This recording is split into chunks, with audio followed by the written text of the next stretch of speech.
Hello everyone, welcome back to my channel. ఈరోజు మన recipe వచ్చేసి మన అందరి ఫేవరెట్ బోటీ ఫ్రై. అది ఎలా చేసుకోవాలో ఈ వీడియోలో చూసేద్దాం. ఫస్ట్ అయితే బోటీని ఇలా ఒక 3 విజిల్స్ వచ్చే వరకు ఉడికించుకొని ఇలా నీట్గా కడిగేసి పెట్టుకోవాలి.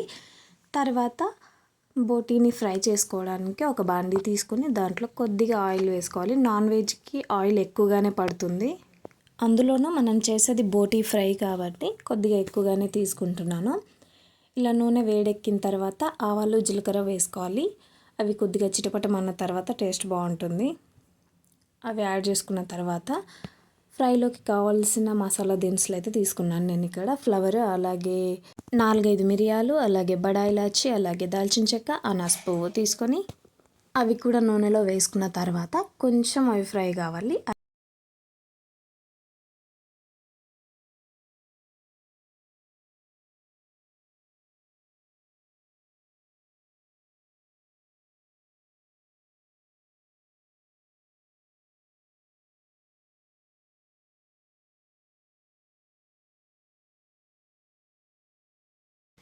అలాగే ముందే కట్ చేసి పెట్టుకున్న ఉల్లిపాయ ముక్కల్ని కూడా యాడ్ చేసుకున్నాను. నేను ఇక్కడ 2 ఉల్లిపాయలు తీసుకున్నాను, పెద్ద సైజువి. మనం తీసుకున్న ఉల్లిపాయలు ఫ్రై అయిపోయి మంచి గోల్డెన్ కలర్లోకి వచ్చిన తర్వాత 2 పచ్చిమిర్చిని తీసుకొని ఇలా కట్ చేసుకొని వేసుకున్నాను నేను.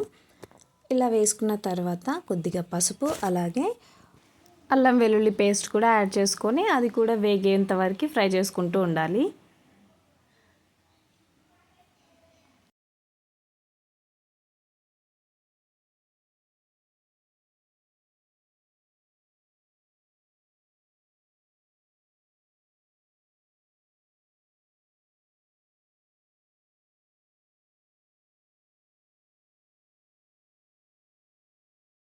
అలాగే కరివేపాకు రెబ్బల్ని యాడ్ చేసుకున్న తర్వాత మనం ముందు ఉడికించి పెట్టుకున్న బోటీని కూడా తీసుకోవాలి.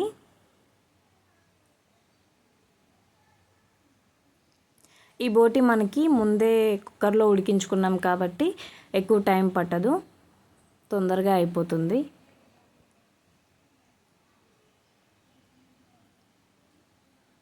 ఫస్టే ఉప్పు కారం అలాంటివి వేసుకోకుండా కొద్దిగా ఒక 5 మినిట్స్ ఫ్రై చేసుకుంటూ ఉంటే ఈ బోటీలో ఉన్న నీరు మొత్తం ఆవిరైపోతుంది.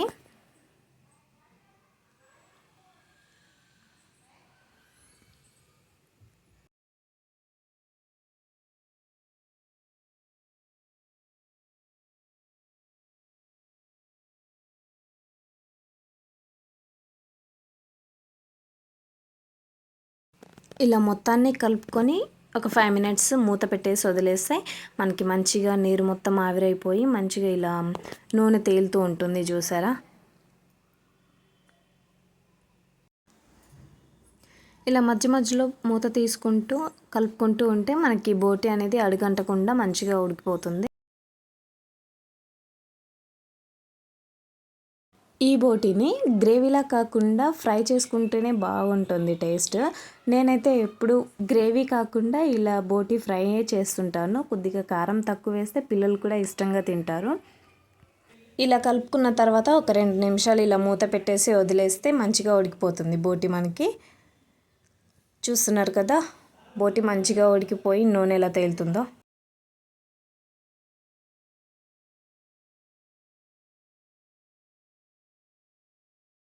ఇప్పుడు దీంట్లోకి మనకి కావాల్సినంత కారం తీసుకొని వేసుకోవాలి. మనకి కావాల్సినంత నేను ఎందుకు అంటున్నానంటే కొంతమంది తక్కువ తింటారు, కొంతమంది ఎక్కువగా తింటారు.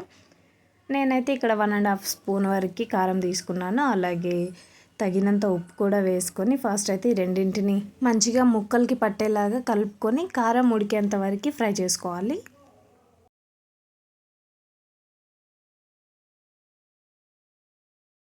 చాలామంది అసలు ఈ బోటీని అంతగా ఇష్టపడరు, కాకపోతే బోటీ ఫ్రై అయితే చాలా బాగుంటుంది. ఒకసారి తప్పకుండా ట్రై చేసి చూడండి.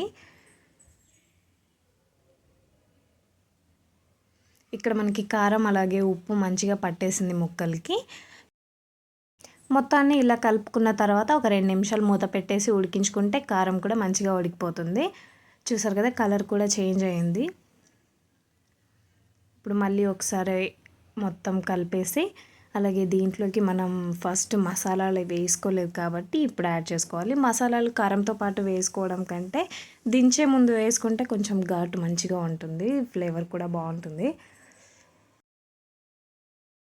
1 టీ స్పూన్ ధనియాల పొడి, అలాగే 1 టీ స్పూన్ గరం మసాలా, అలాగే 1 టీ స్పూన్ మటన్ మసాలా, ఈ మూడింటిని వేసుకున్న తర్వాత మళ్ళీ కలిపే పని లేకుండా అలాగే దీంట్లోకి కట్ చేసి పెట్టుకున్న కొత్తిమీరను కూడా యాడ్ చేసుకొని వీటన్నింటిని ఒకసారి బాగా కలిసేలాగా కలుపుకోవాలి.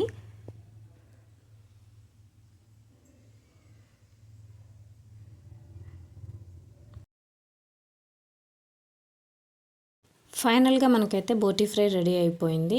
ఈ బోటీని రోటీతో తింటే చాలా బాగుంటుంది. అలాగే మన వీడియో కనుక ఫస్ట్ టైం చూస్తున్నట్లయితే చిన్న లైక్ ఇచ్చి అలాగే మన ఛానల్ని సబ్స్క్రైబ్ చేసుకోండి.